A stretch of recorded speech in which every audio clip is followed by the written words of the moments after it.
بالله من الشيطان الرجيم. بسم الله الرحمن الرحيم.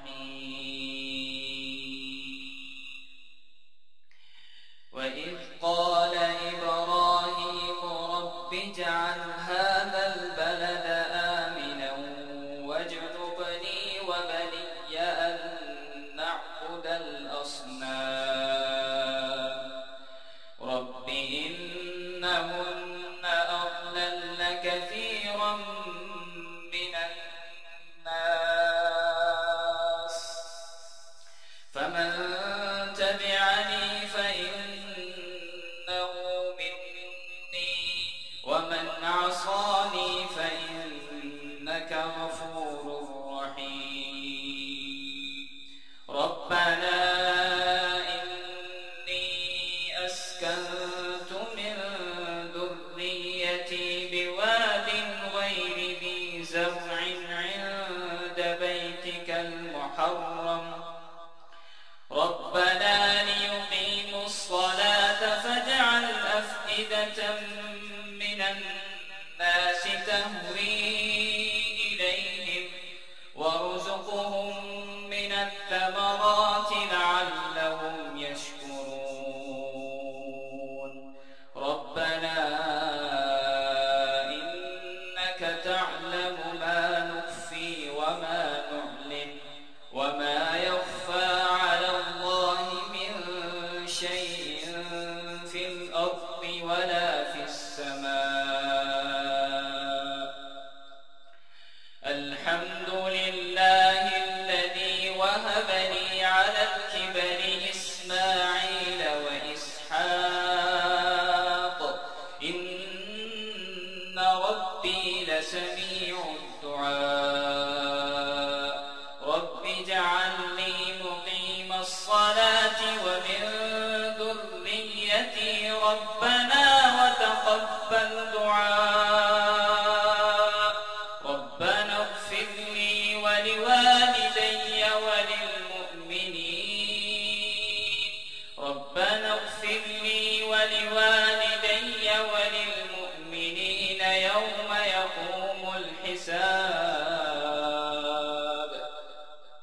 ولا يحسبن الله غافلا عما يعمل الظالمون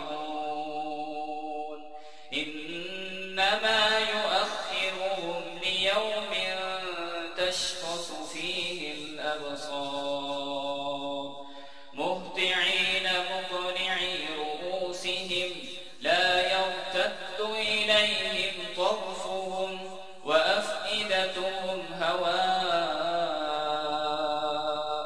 وأنذر الناس يوم يأتيهم العذاب فيقول الذين ظلموا ربنا أخرنا إلى أجل قريب نجب دعوتك ونتبع الرسل أولم تكونوا أقسمتم من قبل ما لكم من زوال وسكنتم في مساكن الذين ظلموا أنفسهم كيف فعلنا بهم وضربنا لكم الأمثال وقد مكروا مكرهم وعند الله مكرهم وإن كان مكرهم لتزول منه الجبال فلا تحسبن الله مخلف وعده رسله إن الله عزيز ذو انتقام. يوم تبدل الأرض غير الأرض والسماوات وبرزوا لله الواحد القهار وترى المجرمين يومئذ مقرنين في الأصفاد سرابيل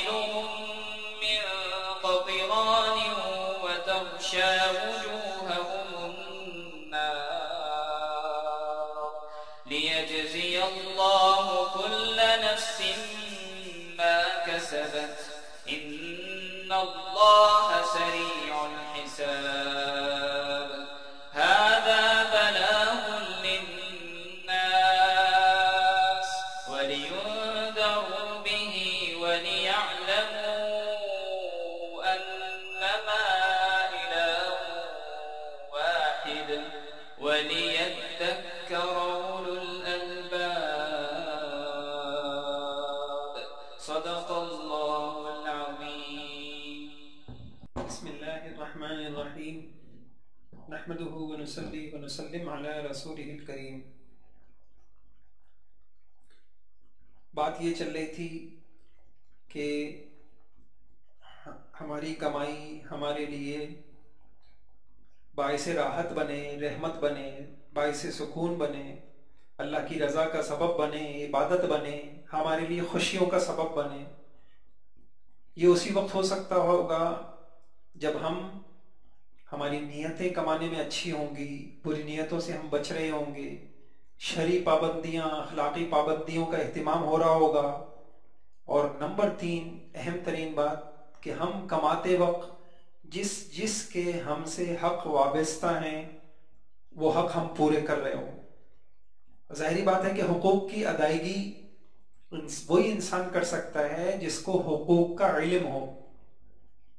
تو حق کا علم ہونا ضروری ہے. تو حقوق کے علم کی بات چل رہی تھی، تو اس میں کسٹمر کے کیا حق ہیں، گاہک کے کیا حق ہیں، خرید فروخت کنندہ کے کیا حق ہیں، شہر والوں کے کیا حق ہیں، ماتحتوں کے کیا ہیں، مالکان کے کیا ہیں، اور ملازمین کے کیا حق ہیں. تو ہم یہ پڑھ رہے تھے. تو ملازمین کے حقوق کی بات چل رہی تھی. تو ملازمین کا ایک حق ہم نے یہ پڑھا تھا کہ جو ملازمین ہیں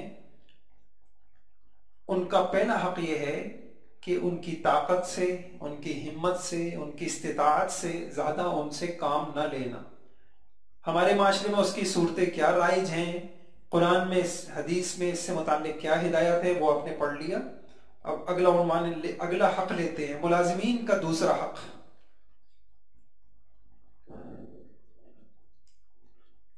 ملازمین کا دوسرا حق. بسم اللہ الرحمن الرحیم. بیٹا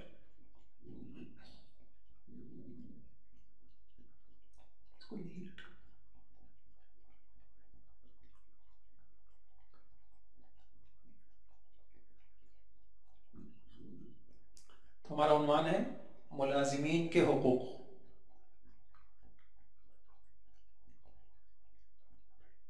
پہلا حق پڑھ لیا، دوسرا حق ملازمین کا دوسرا حق.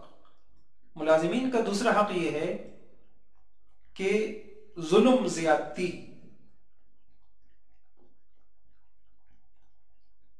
توہین، تحقیر،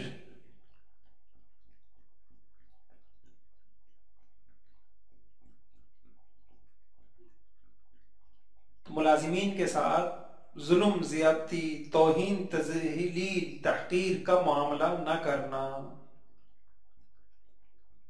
یہ ان کا حق ہے.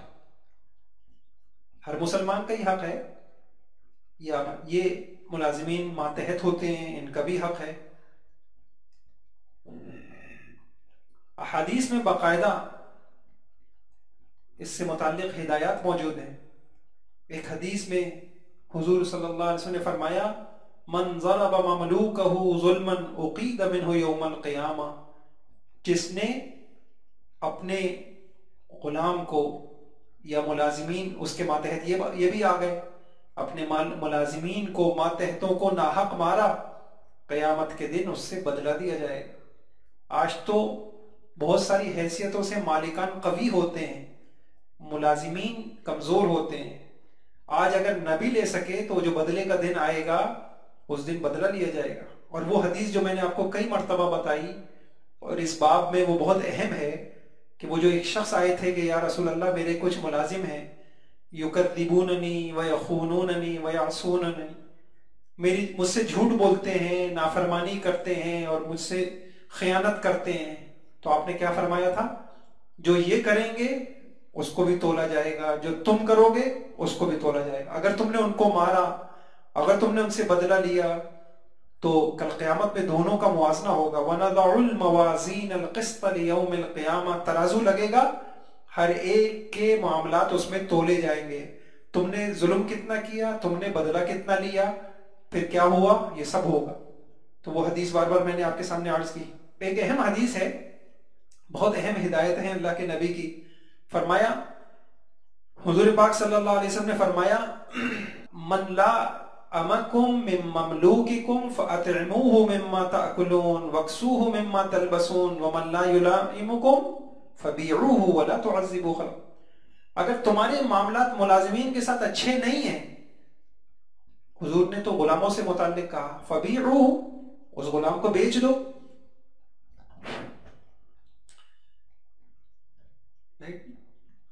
حضور پاک صلی اللہ علیہ وسلم نے فرمایا اگر تمہارے معاملات تمہارے غلاموں کے ساتھ اچھے نہیں ہیں، تمہاری ان سے نہیں بن پا رہی، فبیعوہ، بیچ دو، ولا تعذبوا خلق اللہ، اللہ کی مخلوق کو عذاب مت دو، اللہ کی مخلوق کو تکلیف مت دو. اور ابو ذر، ایک حدیث میں آتا ہے کہ ابو ذر رضی اللہ تعالیٰ عنہ نے اپنے غلام کے منہ پہ مارا، اور وہ حضور کے پاس شکایت لے کے آ گئے. حضور صلی اللہ علیہ وسلم نے فرمایا مسلمانوں کے منہ پہ مت مارو، ان کو جو تم کھاتے ہو ان کو بھی کھلاؤ، جو پہنتے ہو ان کو پہلاؤ.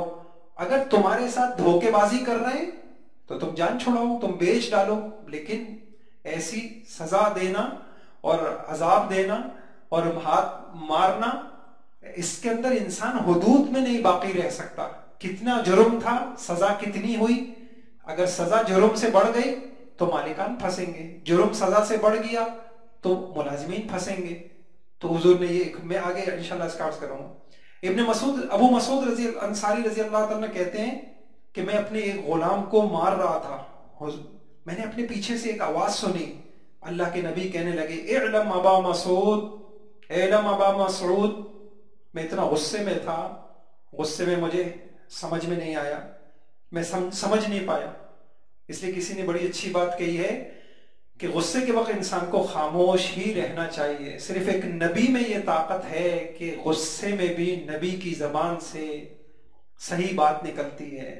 باقی اتنی طاقت بہت کم لوگوں میں ہوتی ہے یا نہیں ہوتی کہ غصے کے وقت بھی وہ اپنے آپ پہ قابو پا سکیں. غصے میں بھی جو ہے، اسی لیے دیکھیں قاضی ہے تو غصے کے وقت فیصلہ کرنے کی ممانعت ہے. دو آدمی کے جھگڑا ہو گیا غصے کے وقت، ہمارے کتنے اکابر ایسے تھے کہ غصے کے وقت جو ہے اپنے ماتحتوں کو، بچوں کو بھی سزا نہیں دیتے تھے کہ غصے میں ہے، اگر میں نے اس وقت میں سزا دے دی تو میں اپنی حد میں قائم نہیں رہ سکوں گا. تو یہ فرمایا کہ میں غصے میں تھا تو مجھے حضور کی یہ بات سمجھ نہیں آئی، میں پہچانا نہیں کون کہہ رہا ہے، کیا کہہ رہا ہے. جب حضور پاک صلی اللہ علیہ وسلم قریب آئے پھر حضور نے کہا اعلم ابا مسعود، اعلم ابا مسعود. یہ تنبیہ کا طریقہ تھا. حضور صلی اللہ علیہ وسلم جب کسی کو تنبیہ کرتے تو ایک لفظ کو بار بار دہرا، اے ابو مسعود جان لو، اے ابو مسعود جان لو. میں نے کوڑا پھینک دیا.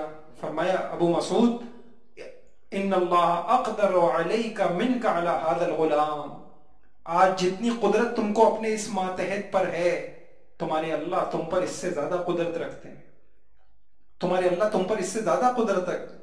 بس یہ تنبیہ ہو گئی. تو وہ کہتے ہیں کہ میں نے پھر کہہ دیا لا اضرب مملوکا بعدہ ابدا، آج کے بعد سے میں کبھی نہیں ماروں گا. ایک حدیث میں ہے من لطم مملوکہ او ضربہ فکفارتہ ان یعتقہ، اگر کسی نے اپنے ماتحت غلام کو، حضور نے غلام کے متعلق فرمایا کہ اپنے غلام کو کسی نے مارا اور تھپڑ مارا تو اس کا کفارہ یہی ہے کہ اس کو آزاد کرا دے، پھر آزاد کر دے. اگر آخرت میں جان چھڑانی ہے تو آزاد کر دے. اگرچہ علماء نے کہا یہ حکم ایک استحبابی حکم ہے اور کوئی فرض واجبی حکم نہیں ہے، لیکن آخرت کے عذاب سے بچنے کے لیے حضور صلی اللہ علیہ وسلم نے یہ بتایا. معاویہ کہتے ہیں کہ وہ چھوٹے تھے، میں نے اپنے ایک آزاد کیے ہوئے غلام کو تھپڑ مارا اور پھر میں بھاگ گیا. تو اس کے بعد خطرہ تھا کہ والد صاحب ڈانٹیں گے، کریں گے. ظہر سے تھوڑی دیر پہلے میں واپس آیا، اپنے والد کے پیچھے میں نے نماز پڑھی تو میرے والد نے مجھ کو بلایا اور اس غلام کو بھی بلایا اور پھر آگے کیا کہا امتثل منہ، غلام سے کہا کہ تم میرے بیٹے سے بدلہ لو، یعنی اس کو بھی تھپڑ مارو، لیکن اس نے معاف کر دیا۔ پھر والد نے اپنا قصہ سنایا۔ ہم مقرن کے بیٹے، کہنے لگے کہ ہم جو ہے مقرن کے بیٹے، حضور پاک صلی اللہ علیہ وسلم کے زمانے میں ہمارے گھرانے میں، ہماری فیملی میں 7 لوگ تھے، اور بڑی گزر بسر تنگی سے ہوتی تھی، اور ایک خدمت کرنے والا ایک ہی غلام تھا، تو اور کوئی تھا نہیں، تو اس کو ہم میں سے کسی نے تھپڑ مارا، تو حضور صلی اللہ علیہ وسلم نے فرمایا کہ اب تم اس کو آزاد کرو۔ ہم نے کہا یا رسول اللہ ہمارے پاس تو کوئی اور غلام، کوئی اور کام کرنے والا، کوئی اور خادم ہے نہیں۔ تو آپ نے فرمایا اچھا پھر ایسا کرو، جب تک کچھ تمہارے حالات اچھے نہیں ہو جاتے تب تک تو یہ خدمت کرے گا، جو ہی تمہارے کچھ حالات اچھے ہو جائیں گے تو تمہیں اس کو آزاد کر دے۔ ایک حدیث میں آتا ہے جب تم میں سے کوئی اپنے غلام کو مارے، اذا ضرب احدکم فذکر اللہ، وہ اللہ کا واسطہ دے، بھائی مت مارو، فرفعوا ایدیکم، تو اللہ کے نام پہ پھر اپنا ہاتھ اٹھا لیا کرو۔ ایک حدیث میں فرمایا اپنی لونڈیوں کو، باندیوں کو برتن توڑنے پہ مت مارا کرو، نقصان ہو گیا، ہو جاتا ہے، کاروبار میں بھی ہو جاتا ہے، گھر میں کام کاج کرنے والیوں سے نقصان ہو جاتا ہے۔ اپنے برتن توڑنے والوں کو مارا مت کرو، کیونکہ برتنوں کی بھی آدمیوں کی طرح ایک عمر ہوتی ہے۔ یہ ذہن بناؤ، جس طرح عمر ختم ہو جاتی ہے، انسان مر جاتا ہے، تو برتنوں کی بھی ایک عمر ہوتی ہے۔ جھنجھلایا نہ کرو، انسانوں کی طرح ان کی بھی ایک عمر ہوتی ہے۔ ایک شخص آئے، عبداللہ ابن عمر رضی اللہ تعالیٰ فرماتے ہیں، ایک شخص آئے، آ کے پوچھا یا رسول اللہ ہم خادم کو کتنی مرتبہ معاف کریں، غلام کو، ملازم کو غلطی ہو جائے کتنی مرتبہ معاف کریں؟ آپ چپ ہو گئے، پھر اس نے سے یہی سوال کیا، آپ چپ ہو گئے، پھر اس نے یہی سوال کیا، آپ چپ ہو گئے، پھر فرمایا اعفو عنہ فی کل یوم 70 مرہ، ایک دن میں اگر 70 مرتبہ بھی غلطی کرے تو معاف کرو۔ مراد یہی تھا کہ 70 کا عدد مراد نہیں ہے، مراد یہ ہے کہ جتنا معاف کر سکتے ہو معاف کرو۔ انسان کو اگر وہاں معافی چاہیے تو پھر اس کا مغفرت کا، معافی لینے کا ایک بڑا سبب یہ ہے کہ دنیا میں معاف کرے۔ حضرت عائشہ کہتی ہیں کہ ما ضرب رسول اللہ صلی اللہ علیہ وسلم خادما لہو، حضور نے کبھی اپنے کسی خادم کے اوپر ہاتھ نہیں اٹھایا۔ حضرت انس کہتے ہیں کہ 10 سال حضور کی خدمت کی، ہاتھ اٹھانا تو دور کی بات ہے، فما قال لی اف ولا لما صنعت ولا ہلا صنعت، کبھی اف بھی نہیں کہا، کبھی یہ نہیں کہا یہ کیوں نہیں کیا، یہ کیوں کیا، ایسے کیوں نہیں کیا، حضور نے کبھی نہیں کہا۔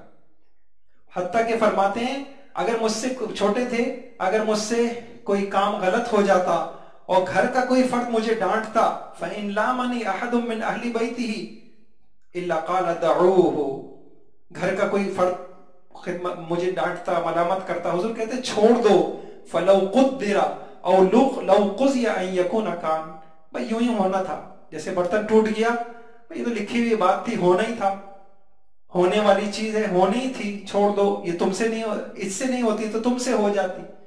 انسان سے اپنا نقصان بھی ہو جاتا ہے، یعنی تو بھائیوں اللہ پاک وہی بات ہے، حقوق کی ادائیگی میں جو سب سے اہم چیز ہے وہ احساس جواب دہی ہے۔ ایسا نہیں ہے مرد کہ آج جو چاہے کہتے رہو، نہیں، کل قیامت میں پوچھ ہوگی، ایک بات۔ اور دوسری بات یہ ہے کہ اب ذہن میں آتا ہے کہ جی آپ کے سامنے بھی معاشرہ ہے، پہلے بہت ساری بد اخلاقیاں جو چھپی ہوئی تھیں، آج نیٹ کے ذریعے سے وہ بد اخلاقیاں کھل کے سامنے آ گئی۔ کیسے کیسے واقعات، قریب میں آپ نے بھی شاید دیکھا ہوگا ایک واقعہ، ایک چھوٹا سا غبارے بیچنے والا بچہ، وہ ایک پارک میں غبارے بیچ رہا ہے، اور ایک امیر زادہ، اور اس لیے میں یہ جو بار بار یہ عرض کر رہا ہوں نا، اسلامی اخلاقیات، یقین جانیے یہ پیسہ جو ہے یہ دھوری دار تلوار ہے، یہ صرف نفع ہی نہیں ہے، یہ کوئی میٹھی میٹھی چیز نہیں ہے، اسی سے انسان بنتا بھی ہے، اسی سے بگڑتا بھی۔ اس لیے جو میں نے آپ کو کہا نا، نعم المال الصالح للرجل الصالح، اچھا مال ہو، اچھا انسان ہو، تب یہ نعمت ہے۔ اگر مال اچھا ہے اور انسان اچھا نہیں ہے، اس کے اچھے انسان کے ہاتھ میں مال نہیں ہے، تو پھر یہ مال عذاب ہے۔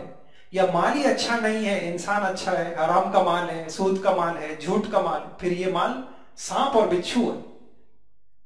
تو وہ امیر زادہ وہ غریب بچہ جو غبارے بیچ رہا تھا اس کے اوپر اس نے کتا چھوڑ دیا، آپ میں سے بھی شاید کسی نے دیکھا، اور اس کتے نے اس کو جو ہے نا زخمی کر کر کے وہ بیچارہ خونم خون ہو گیا، گاڑی میں بیٹھ کے چلا۔ یہ کوئی ایک کہانی نہیں ہے، آپ سنتے رہتے ہیں شہزادوں کی کہانیاں، یعنی کہانی والے شہزادے نہیں، ہمارے زمانے کے یہ شہزادے جو ایسے ناز و نعمت میں پلتے ہیں، مسجد سے دور، مدرسے سے دور، ان اخلاقی تعلیمات سے دور، تو وہ مال ان کی بد اخلاقیوں میں اور اضافہ کرتا، اور ان کی نخوت، ان کا تکبر، ان کی بڑائی وہ آسمانوں تک کو چھو جاتی، اپنے سامنے یعنی ذلیل کر دینا، مار دینا۔ اور یعنی پہلے تھپڑ مارتے تھے، اب جو ہے نا پستول نکال کے جس کے پاس اختیار ہے کسی گولی مار دی، روکا۔ کتنے واقعات آپ دیکھتے ہوں گے، پولیس والے نے روکا اور جو رکنے والے ہیں ان کو اپنی کسی عہدے کا زعم ہے، کسی اس کا زعم ہے، تو ان کی بات کرنے کا انداز، ان کی دھمکیوں کا انداز، اور ان کی ناکیں کتنی اونچی ہوتی ہیں، یہ سب آپ کے سامنے ہے، معاشرے میں کوئی دور کی چیزیں نہیں۔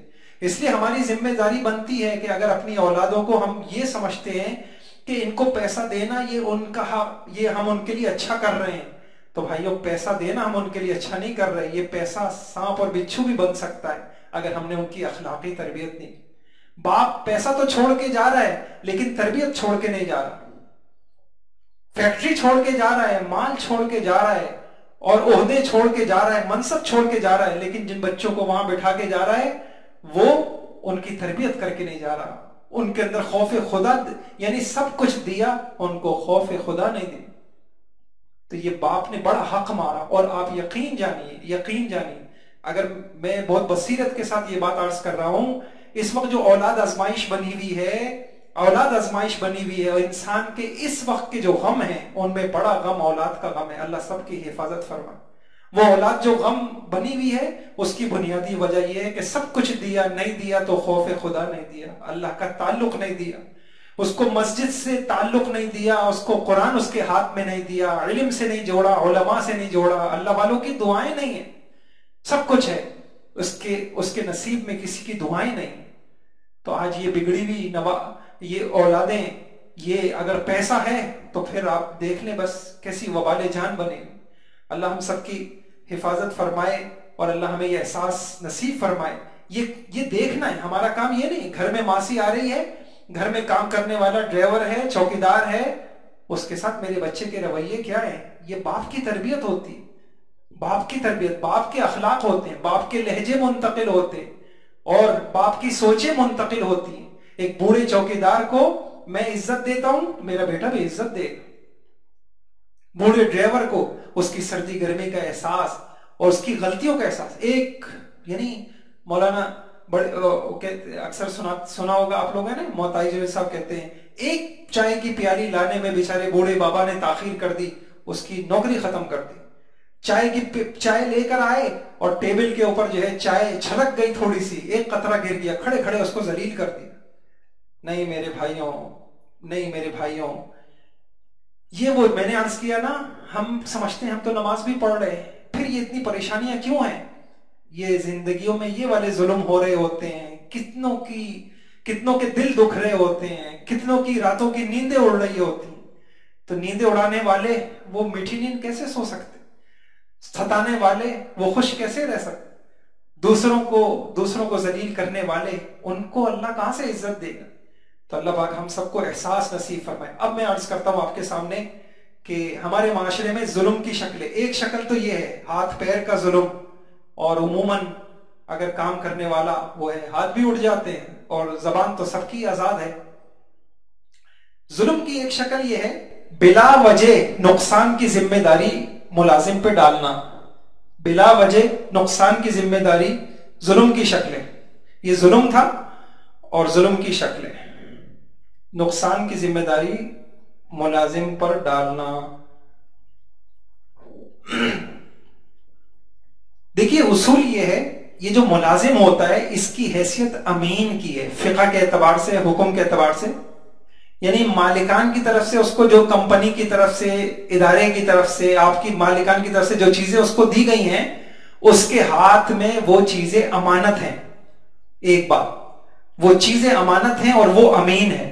اب امانت کا اصول کیا ہے کہ اگر امین سے کوئی چیز اس کی کوتاہی کے بغیر ضائع ہو جائے تو اس کے اوپر اس سے آپ ضمان نہیں لے سکتے. آپ نے کسی کے پاس امانت رکھوائی اور اس نے پوری حفاظت کی کوشش کی, چوری ہو گئی, آپ نہیں کہہ سکتے, یہ قرضہ نہیں ہے جو آپ واپس لیں گے, اب آپ اس سے یہ نہیں کہہ سکتے آپ نقصان دو. ایسے ہی جو ہمارے ملازمین ہوتے ہیں ان کو آپ نے کمپیوٹر دیا ہے اور کوئی چیز ہے اور اس نے پوری اس کی طرف سے کوئی کوتاہی نہیں پائی گئی, پھر بھی اللہ کا کرنا یہ ہے کہ نقصان ہو گیا, ضائع ہو گئی, تو آپ اس سے تاوان نہیں لے سکتے. بلا وجہ ذہنی دباؤ میں رکھنا,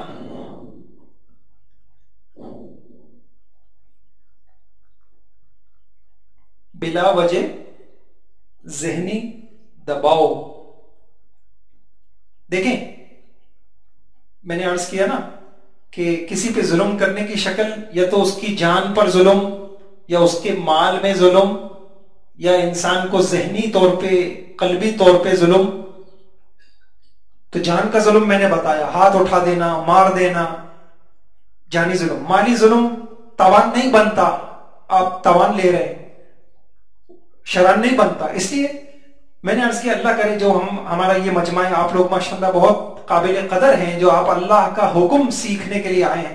اس لیے میں آپ سے ایک عرض کرتا ہوں کہ کلاسیں تو چند ہوں گی, لیکن اگر ایک سوچ آپ میں منتقل ہو جائے نا کہ بھائی وہ سوچ کیا, کہ وہی سوچ یہ ہوگی کہ عموماً آج مزاج یہ ہے کہ ہم فتویٰ لیتے ہیں, ہم علماء سے مسئلہ پوچھتے ہیں, کیا پوچھتے ہیں اس بات کو جاننے کے لیے کہ میرا حق بنتا ہے یا نہیں. یہ جو میراث کے فتوے آتے ہیں اور فلاں جھگڑوں کے فتوے آتے ہیں, ہر ایک اس کوشش میں ہوتا ہے کہ کسی طریقے سے فتوے میں جواب آئے کہ ہاں تمہارا حق ہے, تم لے سکتے ہو. پھر میں لوگوں کو وہ فتویٰ دکھاؤں اور میں ان سے کہوں کہ یہ دیکھو یہ بنوری ٹاؤن کا فتویٰ, یہ دیکھو دارالعلوم کا فتویٰ ہے, میری میراث اتنی بنتی ہے, دو مجھے میرا حق. میں آپ سے ایک گزارش کروں گا, اللہ پاک میرا بھی ذہن بنا دے, آپ کا بھی ذہن بنا دے. ہم مسئلہ پوچھیں گے اس لیے کسی اور کا حق تو نہیں بنتا جو میں کھا رہا ہوں, یہ ذہن بنے. بس اتنا ذہن اگر ان کلاسوں سے بن گیا اور یہ چیز پیدا ہو گئی, پوچھ پوچھ کے چلنا ہے. صحابہ کا مزاج تھا اور حضور نے تربیت ایسی کی, وہاں اس لیے پوچھا جاتا تھا. ایسا تو نہیں ہے کہ حق کسی کا بنتا ہو اور میں کھا جاؤں. میراث کا مسئلہ ہم پوچھیں گے اس لیے پوچھیں گے, ایسا نہ ہو کہ بھائی کسی بہن کا حق مارا جائے یا کسی اور کا حق مارا جائے, ماتحتوں کے ساتھ مسئلہ ہو, ہم پوچھیں گے شریعت کا مسئلہ. ایسا تو نہ ہو میں یوں کر رہا ہوں, بھائی ایسا بتائیے کہ کہیں ایسا تو نہیں ہے کہ ہمارے یہ پالیسی ہے ہمارے ادارے کی, تو کہیں ایسا تو نہیں ہے کہ یہ ظلم ہے اور میری طرف سے ظلم ہو رہا. تو انشاءاللہ یہ اب دیکھیے بعض مالکان خواہ اپنے ملازمین کو ذہنی دباؤ میں رکھتے ہیں, کام نہیں دیں گے, نہیں دیں گے, جب کام ختم ہونے کا وقت آئے گا اس وقت کام دیں گے. یہ ہفتوں کا اور دنوں کا کام ہے اور اس کی رپورٹس ان کو چاہیے منٹوں کے اندر. تو ظاہری بات ہے کہ پھر وہ ایک ذہنی دباؤ اور ذہنی اذیت کا جو ہے وہ شکار ہو جاتا ہے. اب دیکھیے ملازم بحیثیت سب سے ہم کئی چیزیں ذہن میں بٹھائیں. پہلی بات یہ ذہن میں بٹھائیں یعنی یہ حقوق کی ادائیگی ہمارے لیے آسان کیسے ہوگی. تو ایک بات یہ ذہن میں بٹھائیں, ملازم بحیثیت انسان وہ کوئی حقیر چیز نہیں ہے, وہ بھی ہمارا طرح کا انسان ہے. یہ تو خدائی تقسیم ہے, یہ خدا کی تقسیم ہے. اللہ نے بس مال مجھے دے دیا, کرسی مجھے دے دی, عہدہ مجھے دے دیا, ایسا نہیں ہے. اس لیے یہ بہت بڑی بھول ہے, پیسے سے انسان عزت والے نہیں بنتا. بلکہ ایک اہم بات ہے کہ اس کے اندر سوال بھی ہے, اصول تو آپ سے کرنا چاہیے تھا, چلے میں ابھی سوال کرتا ہوں. آپ نے ایک جملہ سنا ہوگا, لوگ کہتے ہیں آپ کا دوست ہے ماشاءاللہ اس نے نئی گاڑی لی, فرض کر لی چلے نیا بنگلہ لیا, فلیٹ میں رہتا تھا ماشاءاللہ پیسہ آ گیا, بہت بڑا بنگلہ لیا, ڈیفینس کے اندر کوٹھی لی, اس نے آپ کو دعوت دی. آپ بنگلہ دیکھ کے ہاں جی بڑا شاندار, آپ بنگلہ دیکھ کے تعریف کرتے ہیں اس کی, بڑا شاندار ہے. وہ کیا کہتا ہے, بس جی اللہ کا فضل ہے. کیا کہتا ہے, بس جی اللہ کا فضل ہے, بس اللہ نے عزت دی ہے جی, کہتے نہیں کہتے؟ تو میں آپ سے سوال کرتا ہوں، اس جملے کی حیثیت کیا ہے؟ اچھا جملہ ہے، برا جملہ ہے؟ بس جی اللہ کی دی ہوئی عزت ہے. آپ حیران ہوں گے، قرآن کے اندر اللہ پاک نے کہا فَأَمَّا الْإِنسَانُ إِذَا مَا ابْتَلَاهُ رَبُّهُ فَأَكْرَمَهُ وَنَعَّمَهُ فَيَقُولُ رَبِّي أَكْرَمَنِ. انسان کو اللہ شکوہ کر رہے ہیں، انسان کو میں مال دیتا ہوں، عہدہ دیتا ہوں، پیسہ دیتا ہوں، لوگوں سے کہتا ہے ربی اکرمن، اللہ کی دی ہوئی عزت ہے. جی دیکھنے میں ہم سمجھ رہے ہیں کہ یہ اچھا جملہ ہے، حالانکہ اللہ تو اس جملے پہ شکوہ کر رہے ہیں. اب انسان حیران رہ جاتا ہے. میں نے جب یہ کتاب میں پڑھا میں حیران رہ گیا کہ کبھی اس طرف ذہن نہیں کیا. ہم تو کہتے ہیں اچھی بات ہے کہ ایک انسان جو ہے وہ اللہ کی طرف منسوب کر رہا ہے اپنے، تو شکوہ کیا ہے؟ اللہ کو شکوہ یہ ہے کہ تم کو کس نے کہا یہ عزت ہے؟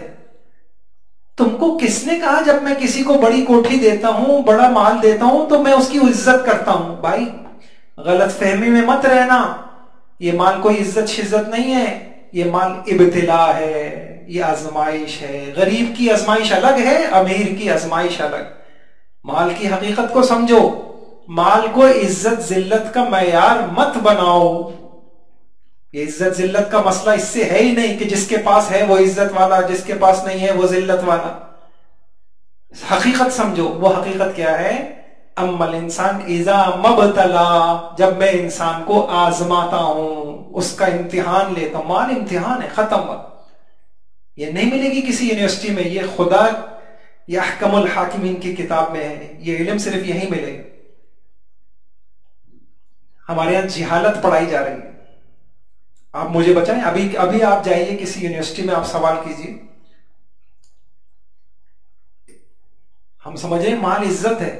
اللہ پاک نے قرآن میں کہہ دیا یہ عزت ذلت کا معیار نہیں ہے، یہ ابتلا ہے. اس کو ابتلا سمجھو، اس کو امتحان سمجھو. اگر امیر ہو تو تمہاری مالداری میں تمہارا امتحان ہے. شکر کرتے ہو نہیں کرتے؟ شکر گزار کی طریقے سے اس مال کو خرچ کرتے ہو نہیں کرتے؟ مال کے حق ادا کرتے ہو نہیں کرتے؟ اور ایک اور آیت بھی ہے بہت صریح، اس سے بھی یہ بات واضح ہوتی ہے. یہی امتحان ہے کہ کہیں کم مال والوں کو حقیر تو نہیں سمجھتے. کون سی آیت؟ کہیں کم مال والوں کو حقیر تو نہیں سمجھتے. اللہ اکبر، صاف کہہ دیا کہ ہم مالداروں کو مال بعضوں کو دیتے ہی اس لیے ہم دیکھیں کہ جن کے پاس نہیں ہے ان کو حقیر تو نہیں سمجھتے. اگر حقیر سمجھ رہے ہیں امتحان میں فیل ہیں، پھر یہ مال عذاب ہے. غریب کا امتحان صبر ہے. اب دیکھیے ملازم بحیثیت انسان حقیر نہیں ہے. کیوں نہیں حقیر ہے؟ کہ مال کی کمی سے کوئی حقیر نہیں ہوتا، مال کی کثرت سے کوئی عزیز نہیں ہوتا، کوئی عزت والا نہیں ہوتا.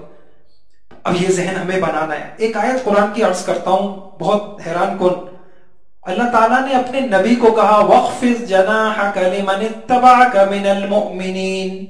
وَاخْفِضْ جَنَاحَكَ لِمَنِ اتَّبَعَكَ مِنَ الْمُؤْمِنِينَ. امام الانبیاء، نبیوں کے سرداروں کو حکم دیا جا رہا ہے مومنین کے سامنے اپنے بازوؤں کو جھکائیے، متواضع بنیے. اللہ، آج تک آپ نے حضور صلی اللہ علیہ وسلم کے حقوق پڑھے ہوں گے. حضور پاک صلی اللہ علیہ وسلم کی تربیت کے طور کی جا رہی ہے اور کہا جا رہا ہے کہ اے نبی آپ مومنین کے سامنے متواضع رہیے. اب آپ تصور کیجئے نبی کو، اور خالی نبی کو نہیں امام الانبیاء کو حکم یہ ہے کہ ایک مسلمان کے سامنے آپ متواضع رہیے، تو پھر ہم مالکان کو کتنا حکم ہوگا ملازمین کے سامنے. تو ایک بات ملازم ہو، مزدور ہو، ماتحت ہوں، ان کی عزت، ان کی تکریم یہ ان کا حق ہے اور آدمی یہ حق ادا کرنا ہے. نبی کریم صلی اللہ علیہ وسلم نے تو مالکان کو یہاں تک ہدایت دی اپنی اولادوں کی طرح ان سے شفقت اور محبت کرو.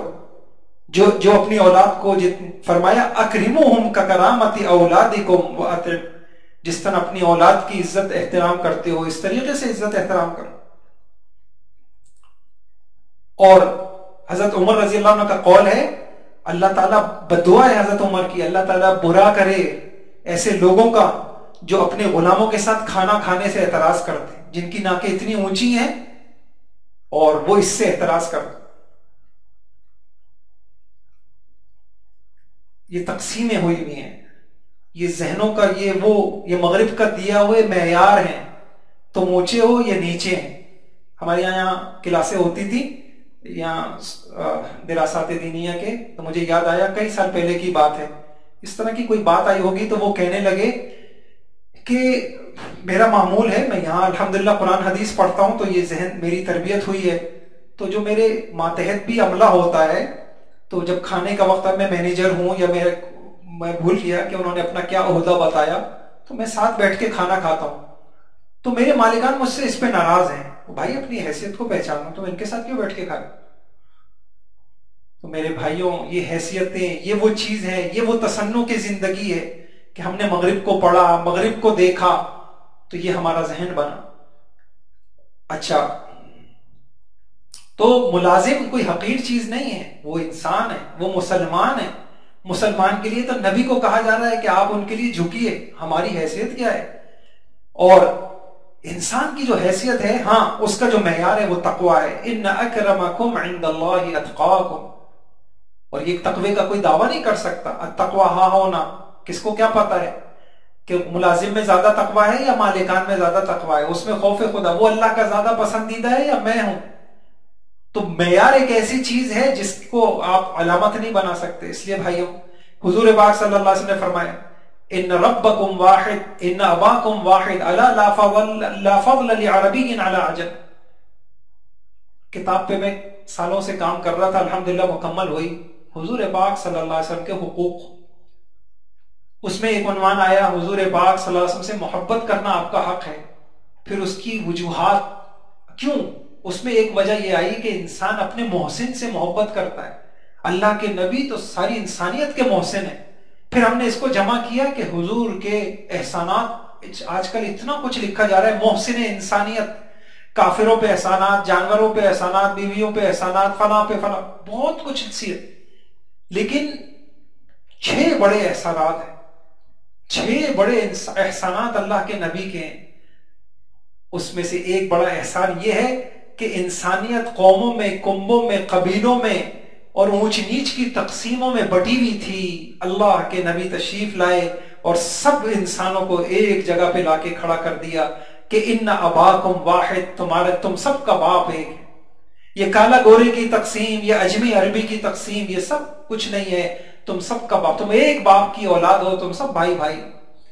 یہ حضور پاک صلی اللہ علیہ وسلم کا اتنا بڑا احسان ہے. یعنی اب کروڑوں احسانوں میں سے آپ یہ کہیں، یہ وحدت اب، یہ حضور پاک سب کو بتایا کہ دیکھو یہ ذہن سے نکالو کہ یہ کالا ہے یا گورا ہے یا امیر ہے یا غریب ہے. تو ہم بھی دیکھیں کہ یہ جو ملازم ہے، یہ ملازم ہے، تو یہ تقسیم نہیں ہے کہ میں مال والا، میں حیثیت والا. یہ اللہ پاک مجھے بھی آپ کو توفیق دے. تو ایک بات تو یہ ہوئی کہ ملازم بحیثیت انسان حقیر نہیں ہے. نمبر 2، ملازم بحیثیت پیشہ بھی حقیر نہیں ہے. ملازم بحیثیت پیشہ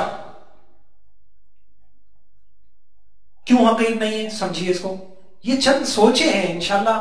اگر ہم یہ ہیں وہ اسلامی ذہن، یہ ہیں وہ تربیت کی باتیں، یہ وہ اندر کی سوچیں، جذبے ہیں جو ہمارے اللہ ہم سے چاہتے ہیں. دیکھیے اللہ تعالیٰ نے تو اپنے انبیاء کو اور اس کے ضمن میں سارے انسانوں کو کہا یا ایھا الرسل کلوا من الطیبات واعملوا صالحا. اے رسولوں، حلال کھاؤ، حلال کماؤ. تو یہ حلال کمانا کس کا حکم ہوا؟ اللہ کا حکم ہوا. ملازم کیا کر رہا ہے؟ اللہ کا حکم پورا کر رہا ہے. تو اللہ کا حکم پورا کرنے والا تو وہ تو قابل عزت ہے، اس کا پیشہ حقیر کیوں ہوا؟ ملازم اب اللہ کا حکم پورا کرنے کے لیے، آپ کا انداز دوسرا ہے.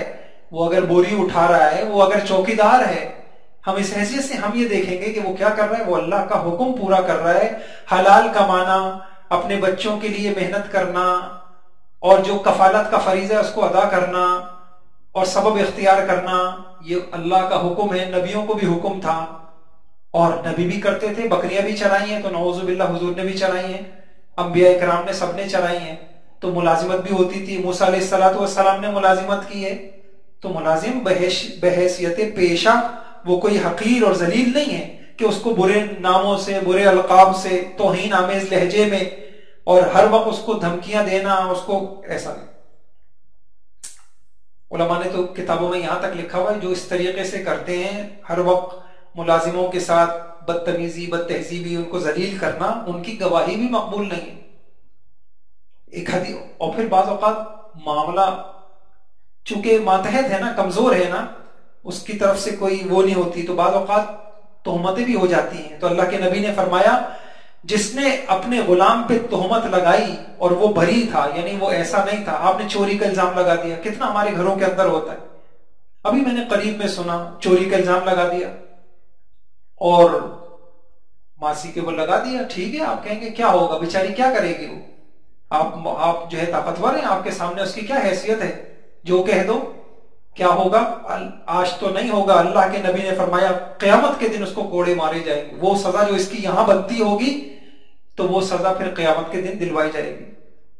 حضرت سعد بن ابی وقاص کہتے ہیں کہ میری بیوی نے اپنی باندی کو کہہ دیا اے زانیہ, گالی دے دی.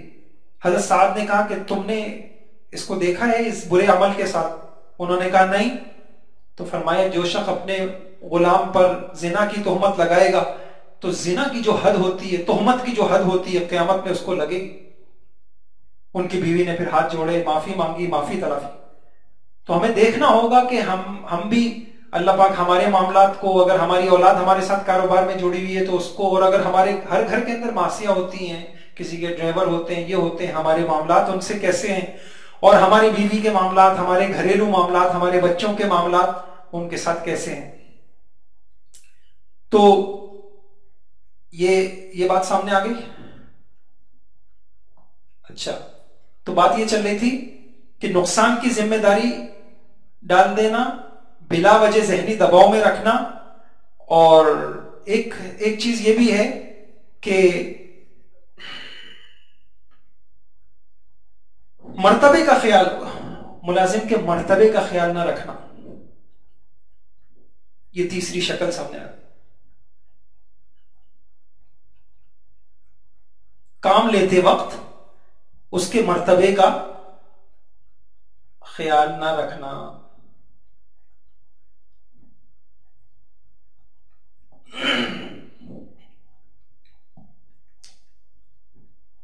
جس مقصد کے لیے آپ نے ملازم رکھا ہے اس سے جو بات طے ہوئی ہے اس سے وہی کام لینا چاہیے.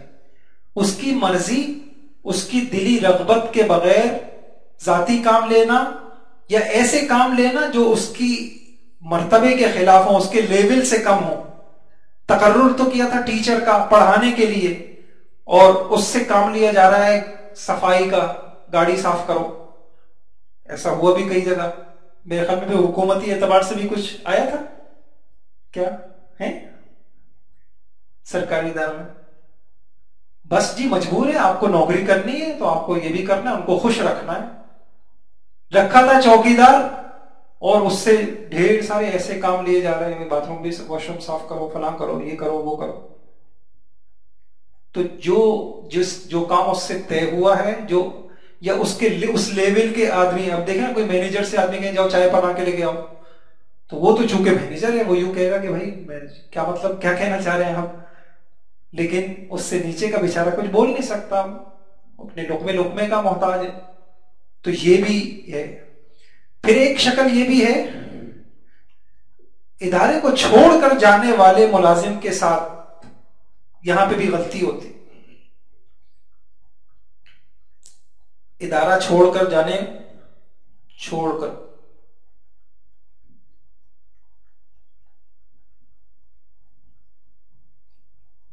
ان کو تنگ کرنا, ان کو طرح طرح سے تنگ کرنا.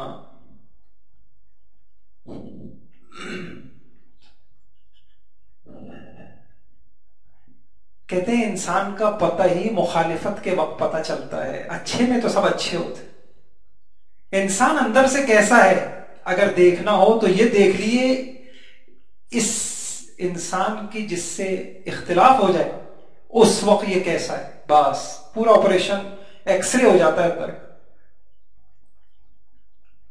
ملازم کمپنی چھوڑ کے جا رہا ہے یا ملازمت ختم ہو رہی ہے، اس کے ساتھ بھی عزت والا معاملہ کرنا چاہیے. بیچارہ وہ چاہ رہا ہے کہ جی کمپیوٹر استعمال کر لوں، اپنی سی وی بنا لوں یا کچھ کر لوں یا کوئی اور مشورہ.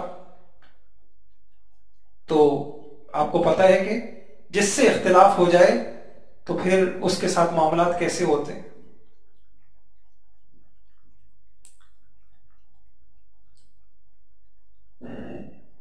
اگلی بات، بدلے کی اجازت ہے، ظلم کی نہیں.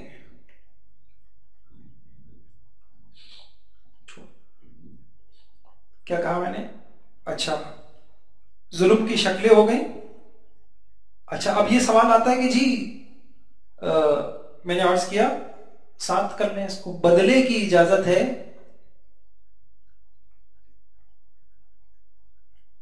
ظلم کی نہیں.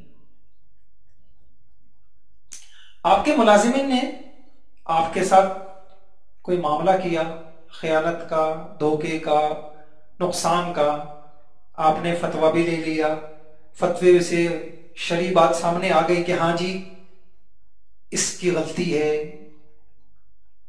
تو ہماری شریعت الحمدللہ، میں نے عرض کیا حقوق میں 3 قسمیں ہوتی ہیں، ظلم، انصاف، احسان، یا چوتھی کا ظلم، انصاف، احسان، ایثار. 5واں کوئی طریقہ نہیں، 4 طریقے.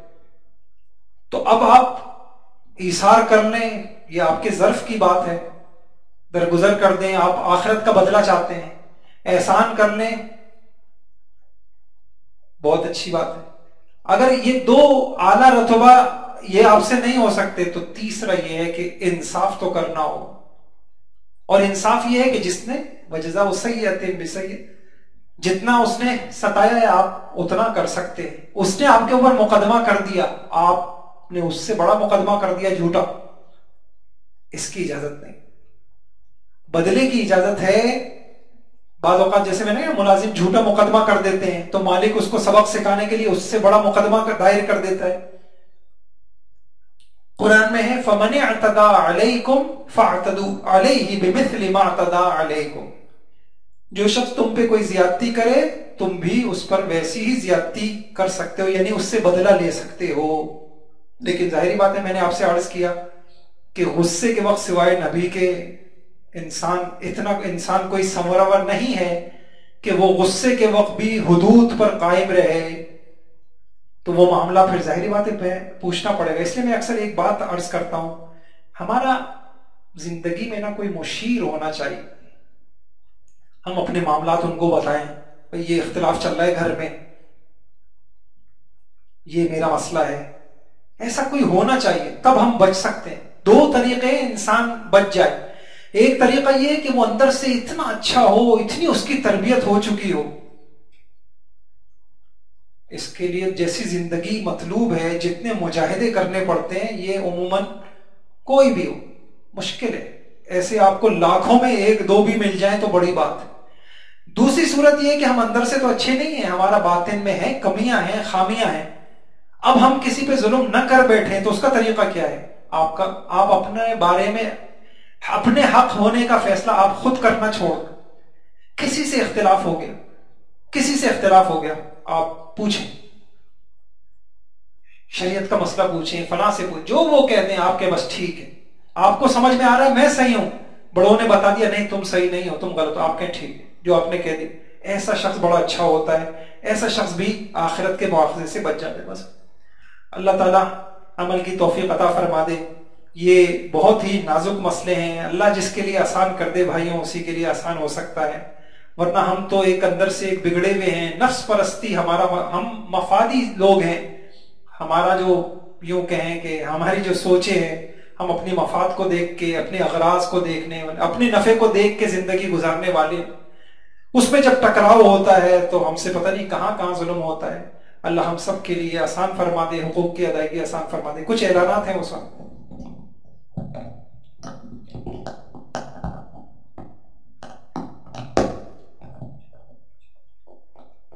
ایک اعلان تو یہ تھا کہ آپ حضرات سے جیسے کہ شروع میں ذکر کیا تھا کہ یہ 10 نشستوں پر کلاس مشتمل ہوگی. لیکن کچھ اہم ضروری باتوں کی وجہ سے اس کے دوران یہ 2-3 نشست اور رہے گا. انشاءاللہ 2-3 نشستیں اس کی اور ہوں گی. تو جس طریقے سے پابندی سے آپ حضرات نے ماشاءاللہ شرکت فرمائی اور پورے کورس میں پابندی سے آتے رہے, تو گزارش ہے کہ 2-3 نشستیں جو ابھی آگے اور ہوں گی اس میں بھی ضرور شرکت کریں.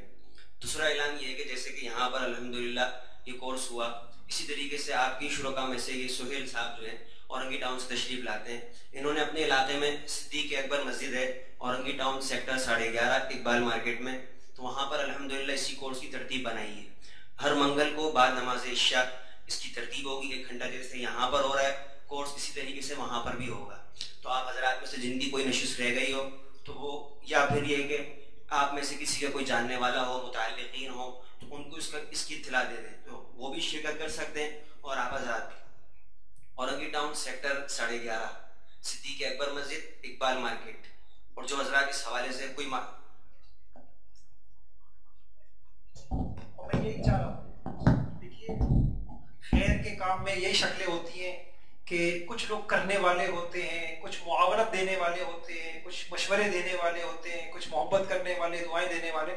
تو جس طرح ماشاءاللہ انہوں نے محنت کی, وہاں تاجر مشورہ کیا, پھر تاجروں کی لسٹیں بنائی, گوشت والے فلاں جو ہے سنار اور فلاں, پھر علماء کو جمع کر لیا, یہاں آ گئے مشورے کے لیے. اس طریقے سے آپ حضرات بھی کچھ اپنا ذہن لگائیے. اللہ کر یہ اس سے بہتر صدقہ جاریہ کوئی نہیں ہو سکتا. لوگ کہتے ہیں جی کنواں کھدوا دو ہمارا, اللہ کی قسم آپ نے کسی کی آپ ذریعہ بن گئے اور علم ان تک پہنچا, اس کی زندگی میں فرق آ گیا, اور آپ دیکھ رہے ہیں کہ ان تعلیمات کے اثرات ہیں, کیونکہ یہ براہ راست نبوت کے چشمہ صافی سے نکلی والی معلومات ہیں. اس میں انسانی ان قوانین کے اندر کوئی انسانی سوچے نہیں ہے کہ مغرب کالا قانون بناتا ہے تو وہ اپنی قوموں کو سامنے رکھتا ہے, گورا بناتا ہے تو اپنی قوموں کے سامنے. یہ انسانیت کی راحت کے بنائے ہوئے قوانین ہیں. اس لیے یہ محمد الرسول اللہ والے علم ہے, اس میں بڑا نور ہے. تو اگر تھوڑی سی محنت, تھوڑی سی سوچ بچار ہو جائے, آپ یقین جانیں ہم قبروں میں ہوں گے اور ہمارے علم سے جن لوگوں نے فائدہ اٹھایا یہ بہترین صدقہ جاریہ ہوگا. تو یہ علم سکھانے کی شکل ہے کہ آپ ذریعہ بنیں. کہاں کہاں ہو سکتی ہیں, آپ مسجد ہو, مسجد نہیں ہو, کوئی ادارہ ہو, تو انشاءاللہ ہم شکلیں بنائیں گے. آپ سے گزارش ہے کہ اس پہ بھی فکر کریں. اور یہ جو چند نشستیں رہ جاتی ہیں اس سے ختم ہونے سے پہلے آگے. اور ایک بات یہ بھی عرض کروں, یہ آپ کو ہم نے لیول 1 پڑھایا. یہ جو 10 نشستیں کہیں تھی اب 12-13 ہو جائیں گی, یہ اس کا لیول 1 ہے. آگے بھی پھر اس کے متعلق جو اس کا اگلا لیول ہے اس کے متعلق انشاءاللہ اعلانات ہو جائیں گے. سبحان اللہ و بحمدہ سبحان اللہ العظیم. اللہم صلی وسلم علی نبینا محمد. اے اللہ ہمارا یہ سیکھنا سکھانا, یا اللہ اس کو اپنی بارگاہ میں قبول فرما. یا اللہ ہمیں ہر روپ میں ہمیں ایک اچھا انسان بنا دے, بیٹے کے روپ میں, باپ کے روپ میں, استاد کے روپ میں, شاگرد کے روپ میں, منتظم کے روپ میں, ملازم کے روپ میں. یا اللہ جس کا جو حق بنتا ہو اس حق کو سیکھنا, اس کو پہچاننا, اس کی فکر کرنا, اس حق کی ادائیگی کی فکر کرنا. بڑے پیارے ہوتے ہیں وہ لوگ یا اللہ جن کا تعلق تجھ سے بھی اچھا ہوتا ہے, تیری مخلوق سے بھی اچھا ہوتا ہے. یا اللہ ہم بننا چاہتے ہیں, یا اللہ تو ہماری دستگیری فرما, قدم قدم پہ ہماری رہبری فرما. ہم سے ربنا لا تؤاخذنا ان نسینا واخطانا, ربنا لا تؤاخذنا ان نسینا واخطانا. یا اللہ ہم سے بھول چوک میں اگر کسی کی حق تلفی ہو گئی, یا اللہ ہم انسان ہیں, یا اللہ تو ہماری پکڑ نہ فرما, کسی کے حق میں تو ہمیں گرفتار نہ فرما. یا اللہ ملازمین کمزور ہوتے ہیں, اللہ کے نبی نے بہت زیادہ ان کے حق بتائے ہیں. یا اللہ تو ہی ہمارے لیے آسان فرما.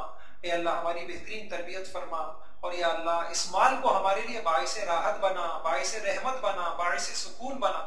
اس مال کو ہمارے لیے باعث عذاب نہ بنا. ہماری دعاؤں کو قبول فرما. آمین برحمتک.